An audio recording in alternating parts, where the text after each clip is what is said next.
जय हिंद। मैं धर्मेंद्र कुमार। तो line by line Hindi NCERT series upon discuss कर रहे हैं और आज का जो टॉपिक है वो है समष्टि या गुण। चैप्टर नंबर 13 जो है 12th क्लास के एनसीईआरटी का, उसमें जीव क्या है उसके बारे में अपन ने डिस्कस कर लिया है। कुछ और जो इंपॉर्टेंट जो पॉइंट्स है वो भी अपन ने डिस्कस किया है। और आज जो स्टार्ट कर रहे हैं वो है इस चैप्टर का दूसरा पार्ट, समष्टियां। ठीक है। इंट्रोडक्शन में मैंने समष्टि का मतलब आपको बताया था, बड़े लेवल पर अपन बात कर रहे हैं जीवों की, तो वो समष्टियां है और डिटेल से इस टॉपिक के अंदर अपन पढ़ेंगे। तो लास्ट तक पूरा सेक्शन आप लोग देखिएगा, उसके बाद में एनसीईआरटी पढ़िएगा। 100% एनसीईआरटी क्लियर हो जाएगी। फिर भी अगर कोई डाउट रहता है तो आप कमेंट सेक्शन में कमेंट करके पूछ सकते हैं। 100% आपके कमेंट का जवाब दिया जाएगा। ठीक है, तो स्टार्ट अपन करते हैं। नेक्स्ट जो टॉपिक है, समष्टियां। समष्टि के गुण। प्रकृति में हमें किसी भी जाति की पृथक एकल व्यष्टि के दर्शन बिरले ही होते हैं। उनमें से अधिकांश सुपरिभाषित भौगोलिक क्षेत्र में समूह में रहते हैं।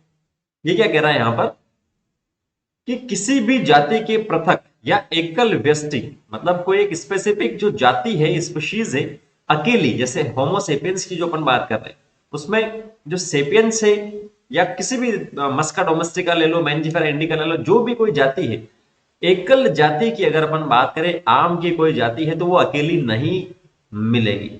बहुत रेयर चांस है कि वो अकेली ही मिले। उनमें क्या होगा, अधिकांश सुपरिभाषित भौगोलिक क्षेत्र में समूह में रहते हैं, वो ग्रुप में रहते हैं। और इसे ही आपको इंट्रोडक्शन में मैं आपको बता चुका हूं। समान संसाधनों को वो क्या करते हैं, साझा करते हैं। जैसे यहाँ कहीं पर भी मैं रह रहा हूं, मेरे आसपास कुत्ता है, बिल्ली है, गाय है, भैंस है, या जो भी है, तो संसाधन अपने पास के कॉमन हो सकते हैं। अगर कॉमन है तो क्या होगा, वहां पर कंपटीशन भी हो सकता है, स्पर्धा भी हो सकता है। कुत्ता बोलेगा कि नहीं ये तो मैं खाऊंगा, या मुझे पालक की सब्जी खानी है, और खेत में जो भी आपके पास गाय भैंस बकरी वो चल रही है, तो वो भी कम्पीट करे। तो दोनों में से देखा जाएगा कि कौन ज्यादा प्रतिभाशाली है। ठीक है, अगर मैं हूं तो मैं उन्हें बांध दूंगा पहले, उसके बाद मैं खा लूंगा। तो एक तरह से कॉम्पिटिशन भी होता है, इसे इवोल्यूशन में भी अपन पढ़ते हैं। संकरण करते हैं, इनब्रीडिंग करते हैं, और इस प्रकार वे समष्टि समष्टि की रचना करते हैं। ठीक है, अब तो समष्टि की परिभाषा आपको क्लियर हो गई होगी। हालांकि संकरण शब्द में लैंगिक जनन कार्य अंतर्निहित है। लैंगिक जनन तो फर्स्ट चैप्टर में अपन पढ़ते हैं। अलैंगिक जनन से भी जन्म लेने वाले व्यक्तियों के समूह को भी पारिस्थितिक अध्ययन के लिए आमतौर पर समष्टि मान लिया जाता है। ठीक है, लैंगिक जनन करो या अलैंगिक करो, उससे कोई फर्क नहीं पड़ रहा, लेकिन अलैंगिक जैसे बात करें, अलैंगिक जनन कोई बैक्टीरिया कर रहा है, या कवक कर रहा है, या शैवाल कर रहा है, वो अपने समान जो है प्रजाति तो उत्पन्न कर रहे हैं, वो उस पारिस्थितिक में या उस पर्यावरण में इन्वॉल्व तो हो रहा है, तो इसीलिए उसे भी क्या कर लिया जाता है, समष्टि मान लिया जाता है। आर्द्र भूमि में सभी जल का, वन क्षेत्र में सागवन टिकवुड के पेड़, संवर्ध प्लेट के जीवाणु, त्याग दिए गए आवास में चूहे, और तालाब में कमल के पौधे आदि समष्टि के क्या है, कुछ उदाहरण हैं। पहले अध्याय में आपने ये सीखा कि हालांकि व्यष्टि जीव वह है जो परिवर्तित पर्यावरण का सामना करे। ठीक है, व्यष्टि जीव वह है जो क्या करेगा, जो भी पर्यावरण एनवायरनमेंट अगर चेंज हो रहा है तो उसका वो सामना करेगा। सामना करने का मतलब क्या है, एक तरह से वो बोल रहा है कि ठीक है तुझे जो करना है कर ले, मैं भी तैयार हूं, जो भी चेंजेस आ रहे हैं उसके लिए वो तैयार है। और जब वो चेंजेस के अनुकूल हो जाता है तो क्या होगा, वो पीढ़ी दर पीढ़ी जो भी गुण है वो संचरित होते रहते हैं। तो प्राकृतिक वर्ण द्वारा, मतलब नेचुरल सिलेक्शन, नेचर उसी को सेलेक्ट करेगी जो उसके लायक हो। वांछित विशेषकों को विकसित करने का कार्य समष्टि स्तर पर ही होता है, एकल जीव की बात नहीं कर सकते। बहुत ज्यादा इंपॉर्टेंट है ये पॉइंट। इन्होंने लिखा कि जो भी वांछित विशेषक है या जो ट्रेट है, उसको विकसित करने का जो कार्य है वो समष्टि स्तर पर होता है, ना कि जीव स्तर पर। एक अकेले जीव में, मान लीजिए मैं हूं, मुझ में कोई परिवर्तन आते हैं, तो मैं खुद से उसको आगे की आने वाली जो पीढ़ियां उसमें नहीं ले जा सकता। वो जो ग्रुप है, जो समष्टि स्तर है, उन सब में अगर किसी ना किसी प्रकार के चेंजेस आते हैं तो वो आगे की ओर जो है प्राकृतिक वर्ण द्वारा समष्टि स्तर पर वो क्या होगा, विकसित हो जाएगा और आगे चला जाएगा। इसीलिए समष्टि की जो है पारिस्थितिकी का एक महत्वपूर्ण क्षेत्र है, क्योंकि ये पारिस्थितिकी को समष्टि, आनुवांशिकी और विकास से जोड़ता है। ये भी इंपॉर्टेंट पॉइंट है। समष्टि क्या करता है, पारिस्थितिकी जो अपना इकोसिस्टम की जो बात करते हैं उसको आनुवांशिकता और विकास से जोड़ता है। अगर समष्टि नहीं होगी, केवल एकल जीव ही होगा, तो ऊपर अपन ने बात की कि वो विकसित नहीं हो पाएंगे, जो भी प्राकृतिक वर्ण द्वारा जो भी लक्षण है वो, इसके लिए समष्टि जरूरी है। अब समष्टि के गुण की बात करते हैं। इंपॉर्टेंट है ये भी, समष्टि में कुछ ऐसे गुण होते हैं जो व्यष्टि जीव में नहीं होते। ठीक है, समष्टि का मतलब आप इतना सा ही ध्यान में रखो कि ग्रुप ऑफ ऑर्गेनिज्म की बात करें, जीवों का जो समूह है उसकी बात कर रहे हैं, और एकल जीव का मतलब केवल एक ही है। तो समष्टि में जो भी गुण होंगे वो किसी व्यष्टि जीव में नहीं होंगे, एकल जीव में नहीं होते। व्यष्टि जो है वो या तो जन्म लेता है या मरता है। जैसे एक एकल की बात कर रहे हैं तो एकल या तो वो जन्म लेगा या वो मरेगा, लेकिन ग्रुप की बात करेंगे तो वहां पर दर की बात करेंगे, उस ग्रुप में से कितने मरे हैं और कितने, जैसे इसको समझ सकते हैं इस प्रकार से, ये मेरे पास कोई जीव है, ठीक है, ये मेरे पास कोई जीव है, ये मेरे पास कोई जीव है, ये मेरे पास कोई जीव है। ये एकल जो है वो आपके पास क्या है, ये व्यष्टि है, अपने पास क्या है, व्यष्टि जीव है। और ये जो सारे मिलते हैं तो क्या बनाते हैं, समष्टि बनाते हैं। तो अगर ये जो जीव है यहाँ पर बताया जा रहा है अलग अलग, अगर ये मरता है तो इसे अपन क्या कहेंगे, जन्मता है, या तो बर्थ हो रही है, इसकी डेथ हो रही है। लेकिन यहां से ये भी मरा है और यहां से ये भी मरा, तो जैसे मान लो 6 में से 2 मरे, तो आपके पास जो 6 में से 2 मरे तो 1/3 जो आएगा वो क्या आएगी यहाँ पर, इस समष्टि की जन्म दर या मृत्यु दर। अगर मरेगा तो मृत्यु दर, और जन्म लेगा तो जन्म दर यहाँ पर आएगी। इसीलिए समष्टि के कुछ ऐसे लक्षण जो जीव में नहीं होते। तो समष्टि में क्या होती है, जन्म दर और मृत्यु दर होती है। समष्टि में इन दरों को क्रमशः प्रति व्यक्ति जन्म दर और प्रति व्यक्ति मृत्यु दर कहते हैं। इसीलिए दर को समष्टि के सदस्यों के संबंध में संख्या में परिवर्तन के रूप में प्रकट किया गया है। उदाहरण सिंपल सा देर का समझ में आ जाएगा। उदाहरण के लिए क्या बोला, अगर किसी ताल में मछली के सॉरी ताल में पिछले साल जो है कमल के 20 पौधे थे और जन्म द्वारा 8 और नए पौधे हैं, है ना, तो टोटल अपने पास कितने हो गए, 28 हुए बाद में, ये वर्तमान में 28 है। तो जन्म दर कितनी होगी, 20 थे, उसमें से आए कितने, 8। तो ये आपके पास क्या होगी, जन्म दर यहाँ पर होगी, और प्रतिशत में निकालो तो निकाल सकते हो। ठीक है, 0.4 आएगा जन्म दर यहाँ। तो प्रति कमल जो है प्रति वर्ष के हिसाब से परिकलन या कैलकुलेट कर सकते हैं। अगर प्रयोगशाला समष्टि में 40 फल मक्खियों में से 4 व्यक्ति किसी विशिष्टीकृत समय अंतराल में मान लीजिए 1 सप्ताह के दौरान मर जाती है, मर गई, तो दर की बात करेंगे तो वापस कितनी मरी है, 4 मरी, कितने से मरी, कितने में से, 40 में से, तो हो जाएगी मृत्यु दर 0.1 प्रति व्यक्ति प्रति फल मक्खी प्रति सप्ताह कहलाएगी। ठीक है, तो इस प्रकार से आप निकाल सकते हो आसानी से। समष्टि का दूसरा विशिष्ट लक्षण जो है, गुण जो है, वो है लिंग अनुपात, या जिसे अपन कहते हैं सेक्स रेशियो। ये अपने पास क्या है, यानी नर और मादा का अनुपात क्या है, 10 है। मान लीजिए 10 जीव है, उसमें से आपके पास 7 नर है और 3 क्या है, मादा, तो रेशियो 7:3 यहाँ पर आएगा। ठीक है, हर 10 साल में वैसे गवर्नमेंट ऑफ इंडिया जो है वो निकालती है, जो पॉपुलेशन कंट्रोल पॉपुलेशन कैलकुलेट जब करती है, तो ये भी अनुपात निकाला जाता है, अलग अलग राज्य में अलग अलग आता है। तो व्यष्टि जो है, जीव की बात करेंगे, कोई एकल जीव है, या तो नर हो सकता है या मादा हो सकता है, लेकिन जीवों का जो समूह है उसमें से नर और मादा काफी होंगे, तो वो उसे अपन क्या कहेंगे, लिंग अनुपात उसे अपन कहेंगे। जैसे कि समष्टि का 7% स्त्री और 40% नर है। ठीक है, किसी दिए गए समय में समष्टि भिन्न आयु वाले व्यक्तियों से मिलकर बनती है, तो इसी कोई दिक्कत नहीं। अगर समष्टि के आयु वितरण या दी गई आयु अथवा आयु वर्ग के व्यक्तियों का प्रतिशत आलेखित किया जाए तो बनने वाली संरचना आयु पिरामिड कहलाती है। क्या कह रहा है, किसकी, किसका पिरामिड बना रहे, जो समष्टि है उसके लिए आयु वितरण, समष्टि के जो आयु का वितरण है, समष्टि क्या है, ग्रुप ऑफ ऑर्गेनिज्म या जीवों का जो समूह है, उसमें एज के अकॉर्डिंग आप डिस्ट्रीब्यूशन करो, तो जो प्लॉट आपके पास बनता है, या जो आलेखित जो आरेख बनता है, उसे अपन क्या कहते हैं, पिरामिड को, उसे अपन कहते हैं आयु पिरामिड, एज के हिसाब से। चित्र में आपको बता रखा। अब यहाँ पर 3 कंडीशन बता रखी, एक तो बढ़ रही है, दूसरी स्थिर है, और तीसरी क्या, घट रही है। इसको आप समझ लो, पूछा जा सकता है, बहुत सारी बुक्स में इसका क्वेश्चन मिल जाएगा, तो बढ़ रही है या स्थिर है या घट रही है। इन्होंने क्या किया, आयु वर्ग को 3 पार्ट में डिवाइड कर दिया, एक तो जन्म पूर्व, एक जनन क्षम और जन्मोत्तर। मनुष्य की अगर अपन बात करें तो आपको समझ में आता है कि मनुष्य में जो रिप्रोडक्शन करने की जो एज है, लगभग 14 से 15 साल की उम्र के बाद में वो रिप्रोडक्शन कर सकते हैं। तो ये आपके पास क्या, जनन, जन्म पूर्व नहीं है, जन ऐसे बिफोर बर्थ अपन नहीं कह सकते, ये रिप्रोडक्शन से पहले की बात कर रहे हैं। ठीक है, जनन पूर्व इसे अपन लिखेंगे, जनन पूर्व, और ये जन्मोत्तर। जनन जो कर सकते हैं वो आएगा इसके अंदर, जो जनन कर सकता है वो इसके अंदर आएगा, और वो आपके पास जैसे 14 से, मैं लिख देता हूं, अगर महिलाओं की बात करें तो 50 साल है, मेल तो कर ही सकते हैं। और ये जनन जो करना है ये 0 से 14 हो जाएगा, और ये 50 से आगे की जो उम्र होगी उसमें जब रिप्रोडक्शन नहीं कर सकता। तो बढ़ कब रही है? पहले केस में जो जन्म पूर्व या जननक्षम जो है उससे पूर्व की, जो आगे चलकर क्या करेंगे, जनन कर पाएंगे।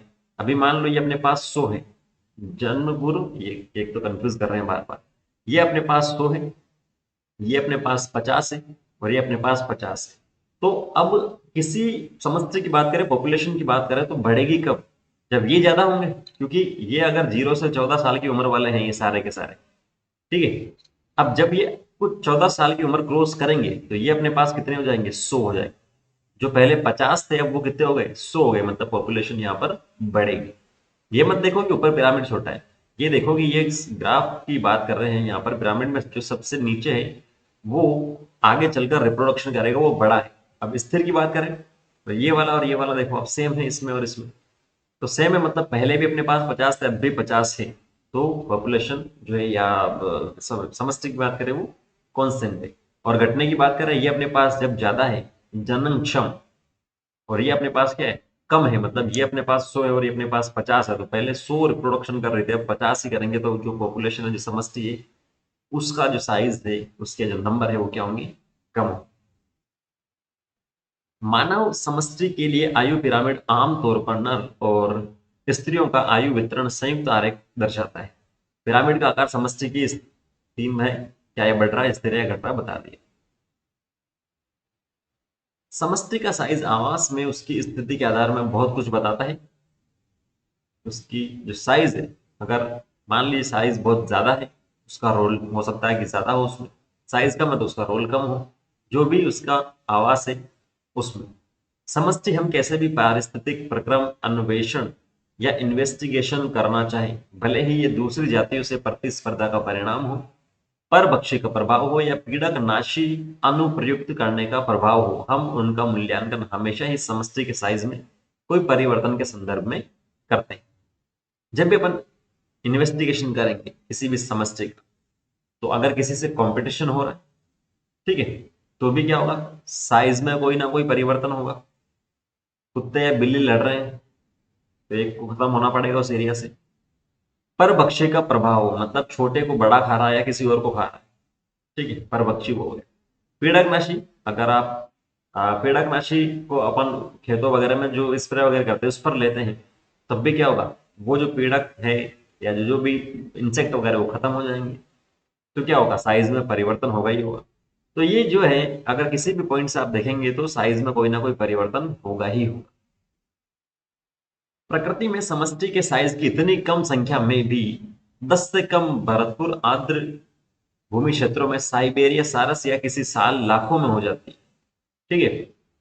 समष्टि का जो साइज है वो बहुत ज्यादा छोटा भी हो सकता है, जैसे लिखा है इसमें 10 से कम, या लाखों में भी हो सकता है। तालाब में क्लेमाइडोमोनास मिलता है, ठीक है। 10 से कम भरतपुर में क्या, साइबेरियन क्रेन या जिसे साइबेरिया सारस बोलते हैं। यह आवश्यक नहीं है कि समष्टि को अधिक तकनीकी रूप से समष्टि घनत्व कहलाती है, ठीक है। एन के रूप में लिखते हैं समष्टि घनत्व को, ये आगे आएगा, इंपॉर्टेंट है, इसे आप ध्यान में रखिएगा। अभी दो टाइप के अपन वो देखेंगे तो उसके अंदर आएगा, वृद्धि की बात करेंगे। हालांकि समष्टि घनत्व की सबसे उपयुक्त माप आमतौर पर कुल संख्या है, कुछ मामलों में अर्थहीन होती है, इसका निर्धारण करना कठिन होता है। संख्या के आधार पर अपन समष्टि को बताते हैं, लेकिन कुछ में इसको टिपिकल होता है थोड़ा सा। जैसे किसी क्षेत्र में अगर 200 गाजर घास या पार्थेनियम हिस्टेरोफोरस पादप है, लेकिन केवल एक अकेला बड़े बितान या कैनोपी वाला बरगद का विशाल वृक्ष है, तो ये मान लो आप किसी रीजन में 200 तो क्या है गाजर घास और एक ही क्या है अपने पास जो बरगद है वो है, तो यह कहना पार्थेनियम के सापेक्ष बरगद का समष्टि घनत्व कम है उस समुदाय में बरगद की महत्वपूर्ण भूमिका को अवांकलन करने के बराबर है, ठीक है। मतलब सही से उसका आंकलन नहीं कर रहे कि बरगद अपने आप में बहुत बड़ा है और पार्थेनियम क्या छोटा है, लेकिन संख्या के आधार पर अपन नहीं कर सकते, पार्थेनियम इतने से रीजन में आ सकता है और बरगद इतने से में आएगा, बहुत बड़ा होगा, तो वो अवांकलन है। ऐसे मामले में समष्टि साइज की माप के लिए प्रतिशत आवरण अथवा जीव बार अधिक महत्वपूर्ण है। केवल संख्या के आधार पर अपन समष्टि को डिफाइन नहीं कर सकते।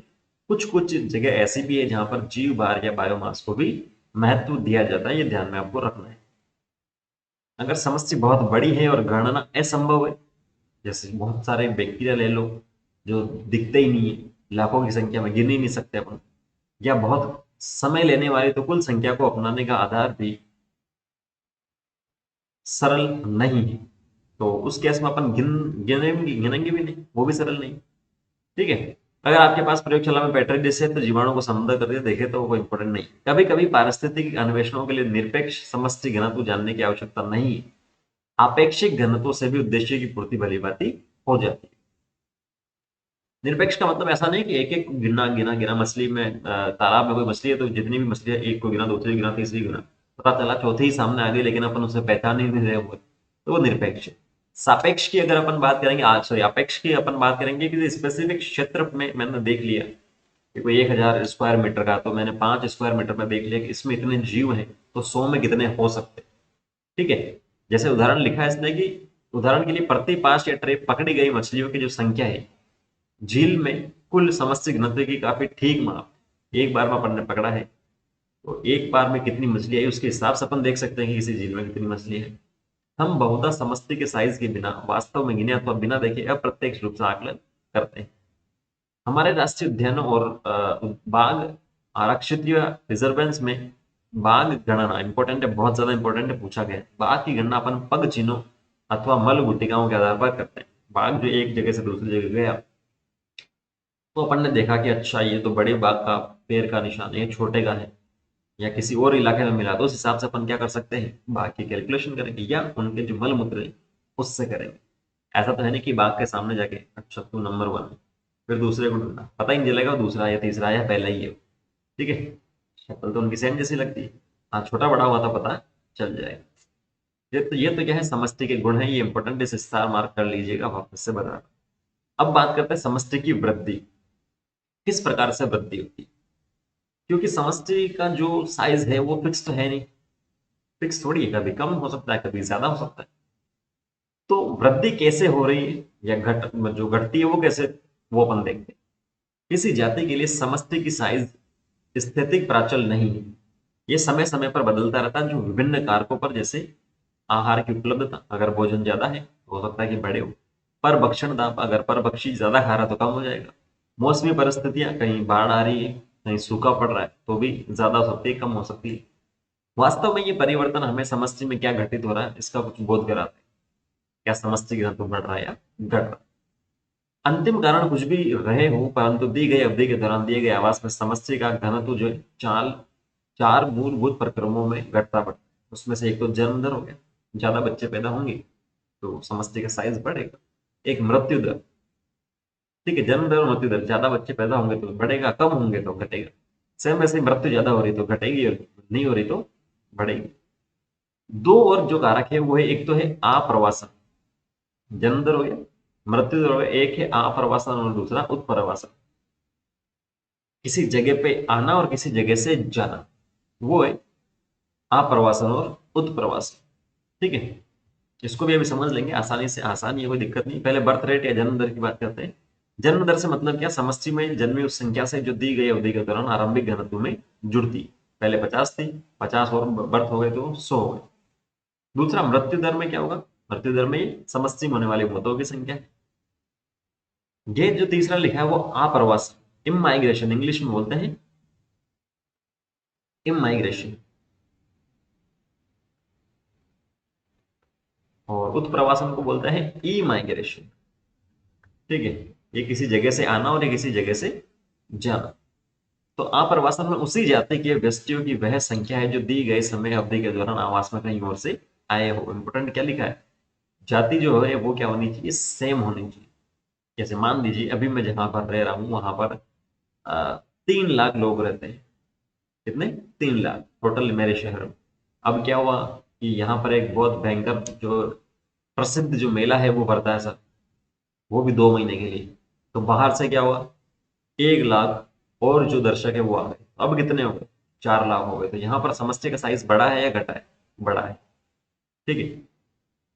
लेकिन ये 1 लाख कहीं और से आए हैं, तो वहां पर समष्टि का साइज क्या होगा, घटेगा ही घटेगा। क्लियर है। अगर बर्थ की बात करें इस मेरे रीजन में, मान लीजिए कि 100 बर्थ हो रही है एक दिन में और 50 मृत्यु हो रही है, तो क्या होगा, समष्टि बढ़ेगी या घटेगी, बढ़ेगी साहब, क्योंकि मृत्यु से ज्यादा है जन्म। तो ये चार जो कारक है वो आपको ध्यान में रखने हैं। नेक्स्ट उत्प्रावासम की बात करें तो उसमें क्या होगा, दी गई समय अवधि के दौरान आवास में छोड़कर कहीं और चले गए सेम जाति की ही इसके अंदर अपन बात करेंगे। तो ये लिखा जन्म दर, ये लिखा मृत्यु दर। जन्म दर, मृत्यु दर, ये लिखा आप्रवासन, मतलब आता है ये दोनों क्या कर रहे हैं, पॉपुलेशन या जो समष्टि है उसकी साइज को बढ़ा रहे हैं, प्लस का मतलब बढ़ा रहे हैं, छोटा सा चिन्ह लोग बाग नहीं देखते, स्टूडेंट नहीं देखते। जबकि मृत्यु दर और जो उत्प्रवासन है वो क्या कर रहे हैं, यहाँ पर घटा रहे हैं समष्टि का जो घनत्व है या जीवों की जो संख्या है उसे। और समष्टि घनत्व को किससे डिनोट करते हैं, एन से डिनोट अपन करते हैं, ये आपको ध्यान में रखना है। ठीक है ना। अब इसीलिए अगर टी समय में समष्टि घनत्व एन है तो टी प्लस वन में क्या होगा, पहले मान लीजिए कोई समय है टी, उसमें समष्टि घनत्व मेरे पास एन है, तो समय मैंने बोला एक दिन बाद में या कुछ जो भी समय है, तो टी प्लस वन लिख दिया, तो वहां पर जो घनत्व है वो भी क्या हो जाएगा, एन टी प्लस वन हो जाएगा। या जो पहले एन था उसी के अंदर कुछ ना कुछ नंबर यहाँ पर जुड़ेंगे, या जो भी जुड़ेंगे या घटेंगे वो डिपेंड करेगा टोटल इन चार कारकों पर। या जो इमाइग्रेशन, इमाइग्रेशन या बर्थ रेट और डेथ रेट, इन चारों पर क्या करेगा, डिपेंड करेगा कि वो समष्टि का घनत्व बढ़ेगा या घटेगा। इसीलिए एक फॉर्मूला यहाँ पर आपको दे रखा है, एन टी प्लस वन, मतलब कुछ समय बाद में। पहले जो था ये एन टी था, उसमें से बर्थ प्लस इमाइग्रेशन ये बढ़ाते हैं, माइनस डेथ प्लस ई माइग्रेशन ये घटाते हैं। तो इससे अपन समष्टि का घनत्व पता लगा सकते हैं, इसे चित्र में ही बताया गया। तो अगर जन्म लेने वालों की संख्या जमा अप्रवासियों की संख्या, मरने वालों की जमा उत्प्रवासियों की संख्या से अधिक है तो समष्टि घनत्व तो बढ़ जाएगा। ये कोई दिक्कत वाली बात नहीं, इतना सा आप पढ़ लेंगे, समय वेस्ट नहीं करें।